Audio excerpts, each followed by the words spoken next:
Hi hello नमस्कार. मी Suvarna home kitchen मध्ये परत एकदा तुमचं अगदी मनापासून स्वागत. सगळ्या सबस्क्रायबरचे धन्यवाद, सगळ्या व्ह्यूअर्सचे मनापासून आभार. बघा किती छान अशी तयारी केलेली दिसतीये ना तुम्हाला.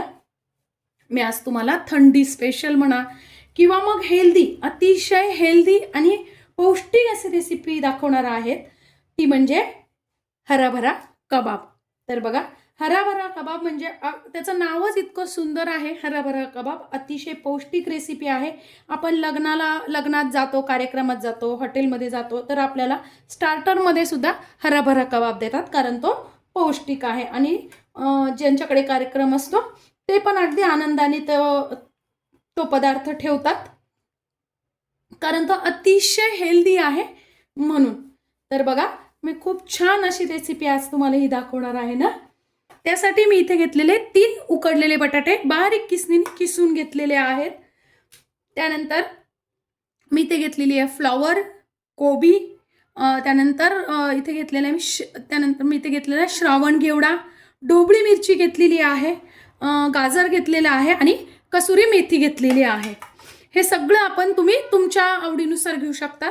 यात तुम्हाला अजून कुठली भाजी ॲड करायची असेल तर ती पण तुम्ही करू शकता. इथे तुम्ही कांदा पण टाकू शकता. त्यानंतर मी इथे घेतली अर्धी जोडी पालक घेतलेली आहे. 1 वाटीभर घेतलेले आहेत वटाणे. सध्या वटाणे बाजारात खूप छान मिळतात ते. तर आणि थोडीशी घेतलेली आहे कोथिंबीर. इथे तुम्ही पुदिना पण वापरू शकता. त्यानंतर मी इथे घेतलेले आहेत 10 ते 12 लसणाच्या पाकळ्या, 4-5 मिरच्यांचे तुकडे करून घेतलेले आहेत आणि थोडंसं 1 ते 1.5 इंच आलं घेतलेलं आहे. थोडंसं घेतलेलं आहे डाळीचं पीठ आणि थोडंसं घेतलेलं आहे तांदळाचं पीठ. तुमच्याकडे जर तांदळाचं पीठ नसेल तर तुम्ही कॉर्नफ्लॉवर घेतलं तरी चालणार आहे. बघा, मी इथे पाणी उकळायला ठेवलेलं आहे आणि त्यात अर्धा चमचा साखर आपल्याला टाकून घ्यायची आहे. आणि त्यात टाकून घ्यायचे आपल्याला धुवून घेतलेला स्वच्छ पालक आणि पालक बरोबरच टाकून घ्यायचे आपल्याला मटार. आणि 3 ते 4 मिनिटं आपल्याला हे छान आता उकडून घ्यायचं आहे. साखर टाकल्यामुळे काय होतं ना मैत्रिणींनो, त्याचा कलर तसाची तसा राहतो. आता बघा 3 ते 4 मिनिट झालेले आहे आणि पालक पण छान आपला उकडलेला आहे आणि वटाणे पण उकडलेले आहेत. आता काढून घ्यायचे, गार करून घ्यायचंय. आता बघा, आपल्याला एक मिक्सरचं भांडं घ्यायचंय आणि त्यात हे गार झालेला पालक आणि मटार टाकून घ्यायचे आहेत. आणि त्यातच टाकून घ्यायची आपल्याला हिरवी मिरची, लसूण आणि आलं, कोथिंबीर. आणि हे आता पाणी न घालता आपल्याला बारीक करायचं आहे. बघा, या पद्धतीने आपल्याला बारीक करून घ्यायचं आहे. आणि कढईत अर्धी पळी तेल फक्त टाकून घेतलेलं आहे. आता टाकून घ्यायचंय तेलात आपल्याला आपण ज्या बारीक भाज्या करून ठेवलेल्या आहेत ना, सगळ्या चिरून ठेवलेल्या आहेत ना, त्या भाज्या. बघा, सगळ्या भाज्या मी टाकते इथे. तुम्ही कांदा पण वापरू शकता. आणि आता भाज्या आपल्याला पूर्ण परतायच्या नाही आहेत खूप वेळ, फक्त त्यातला कच्चापणा काढून टाकायचा आहे. 2 ते 3 मिनिटं फक्त आपल्याला भाज्या छान परतून घ्यायच्या आहेत. आपले छान परतणं झालेले आहे. आता आपण टाकून घ्यायचा आहे पालक. आपण जो बारीक करून घेतलेला आहे मटार पालक, तो टाकून घ्यायचा आहे आणि छान परत आपल्याला 2 ते 3 मिनिटं परतून घ्यायचं आहे. बघा, आता आपल्याला टाकून घ्यायची, आताच 2 मिनिटं झाले. कसुरी मेथी टाकून घेतली आहे मी. नंतर आपल्याला टाकून घ्यायची आहे अर्धा चमचा धने जिऱ्याची पावडर. धने जिऱ्याची पावडर अवश्य टाका. थोडंसं टाकून घेते मी हिंग पण घाला, चांगला लागतो. त्यानंतर इथे तुम्ही लाल तिखट पण वापरू शकता, गरम मसालाही वापरू शकता तुमच्याकडे आवडत असेल तर. पण मी नाही घालणार आहे, आमच्याकडे कमी तिखट लागतं, त्यामुळे मी गरम मसाला पण नाही घातलेला आणि लाल तिखट पण नाही घातलेलं. तुम्ही घालू शकता. टाकून घ्यायचंय सुरुवातीला 2च चमचे डाळीचं पीठ आपल्याला टाकून घ्यायचंय. बघा, आणि आता हे छान कोरडं होईपर्यंत परतून घ्यायचंय आपल्याला. मला थोडंसं अजून ओलसर वाटतंय म्हणून मी टाकून घेते अजून 1 चमचा डाळीचं पीठ.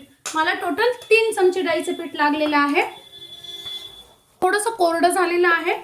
आता टाकून घ्यायचं आपल्याला चवीनुसार मीठ. मी इथे 1 चमचा मीठ टाकलेलं आहे, तुम्ही चवीनुसार घालू शकता.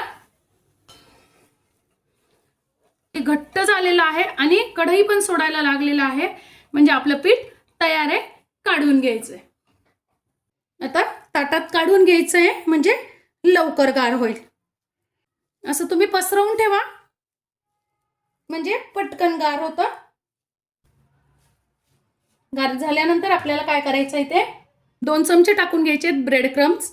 ब्रेड क्रम्स कसे बनवायचे घरच्या घरी याची व्हिडिओ मी कालच आपल्या चॅनलवर अपलोड केलेली आहे, नक्की जाऊन बघा. त्यानंतर मी 1च चमचा फक्त तांदळाचं पीठ घेतलेलं आहे. तुम्ही ते मी मग सांगितल्याप्रमाणे कॉर्नफ्लॉवर किंवा मग पोह्याची पावडर पण टाकू शकता. आणि टाकून घ्यायचं आपल्याला आपण उकडून गार करून घेतलेला किसून बटाटा. आणि हे छान आता मिक्स करून घ्यायचं आहे. आता इथे बटाटा टाकल्यानंतर तुम्ही मिठाची टेस्ट घेऊन बघा, मीठ कमी जास्ती होऊ शकतं. मीठ जर कमी झालं तर तुम्ही इथे वेळेवर परत मीठ थोडंसं टाकू शकता. असं बघायचं आहे की गोळा व्यवस्थित बनतो की नाही. जर असा गोळा व्यवस्थित बनत असेल तर मग आपल्याला परत तांदळाचं पीठ किंवा कॉर्नफ्लॉवर टाकायची गरज नाही. जर तुम्हाला असं वाटलं सैल वाटतंय तर तुम्ही अजून एखादा चमचा तांदळाचं पीठ टाकू शकता. आपण डाळीचं पीठ बटाटा दोन्ही घातलेलं आहे त्यामुळे हाताला चिटकू शकतात. त्यामुळे काय करायचं आहे, आता थोडंसं हाताला तेल लावून घ्यायचं आहे. थोडंसं ताटावर असं तांदळाचं पीठ टाकून घ्यायचं आहे आपल्याला बघा या पद्धतीने. आणि पाहिजे त्या आकारात तुम्ही आता हे असे कबाब बनवून घ्यायचे. तुम्ही चौकोनी पण करू शकता, त्यानंतर असे अंडाकृती वगैरे असे पण करू शकता. मी ते गोलच बनवलेले आहे बघा त्या पद्धतीने. आणि असे तुम्ही आहे ना फ्रीजमध्ये करून ठेवू शकता वेळेवर. फक्त ज्यावेळेस आपल्याकडे गेस्ट येणार असतात किंवा मग आपली पार्टीची वेळ असेल त्यावेळेस वेळेवर फक्त तुम्ही शॅडो फ्राय करून घेऊ शकता. फ्रीजमध्ये आरामशीर 2 ते 3 दिवस हे राहतात. तर आता बघा जेवढे मला लागतात ते तेवढेच मी बनवले आहेत आणि बाकीचं पीठ फ्रीजमध्ये ठेवून दिलेले आहे. तुम्ही असे करून फ्रीजमध्ये एका प्लॅस्टिकच्या डब्यात ठेवून दिले तरी चालतील. तेवढे याच्यात आपले पुष्कळ 30 ते 35 कबाब तयार होतात. करायचं आता मी इथे घेतलाय काजू. बघा या पद्धतीने अजून हेल्दी होतात आणि रेस्टॉरंट स्टाईल सारखे पण दिसतात, म्हणून मी इथे घेतलेला आहे काजू लावून घेतलेला आहे. आणि मुलं आवडीने खातात असं काही. काजू लावताना तो आतमध्ये व्यवस्थित दाबून द्यायचा आहे, वरच्यावर नाही लावायचा. वरच्यावर लावला तर तो पडू शकतो फ्राय करताना. आता वरतून बघा मी फक्त थोडंसं तांदळाचं पीठ बुरबुरून घेतलेलं आहे. पळी तेल मी पॅन मध्ये टाकून घेतलेलं आहे. खूप तेलाची पण आपल्याला गरज पडत नाही इथे. तुम्ही इथे तुमच्याकडे जर पॅन नसेल तर तुम्ही तव्यावरती पण आपण ज्या रोजच्या पोळ्या करतो ना त्या तव्यावरती केले तरी छान होतात. आणि आता आपल्याला काय करायचं, ज्या बाजूने काजू आहे ना ती बाजू वरती ठेवायची आहे म्हणजे काजू आपला जळणार नाही. मागच्या बाजूने व्यवस्थित फ्राय करून घ्यायचेत. एका बाजूने आपल्याला जास्ती फ्राय करायचेत, काजूच्या बाजूने थोडे कमी फ्राय करायचेत म्हणजे आपले काजू जळणार नाही. बघा या पद्धतीने थोडंसं असं वरती करून बघायचं आहे. बघा या पद्धतीने. अजून नाही झालेला तर आपण काय करायचं आहे, बघून परत उलट करून द्यायचं आहे, व्यवस्थित करून घ्यायचं आहे मगच दुसऱ्या बाजूला करायचं आहे म्हणजे काजू पडणार नाही आणि जळणार पण नाही. आता झालेले आहेत एका बाजूने, आपण छान या बाजूने पण करून घ्यायचे आहे. बघा काय मस्त झालेले आहे दोन्ही बाजूने. आता काढून घ्यायचे आहेत. बघा वरतून अगदी क्रंची झालेले आहेत आणि आतून अगदी मऊ मस्त असे. वाह काय सुंदर आपले कबाब तयार झालेले आहेत आणि अतिशय हेल्दी. मुलं अशा काही भाज्या खात नाहीत. तुम्ही या पद्धतीने कबाब नक्की करून बघा. थंडी स्पेशल खूप हेल्दी अशी रेसिपी आहे आजची माझी ही रेसिपी. ही व्हिडिओ तुम्हाला कशी वाटली कमेंट्समध्ये नक्की सांगा.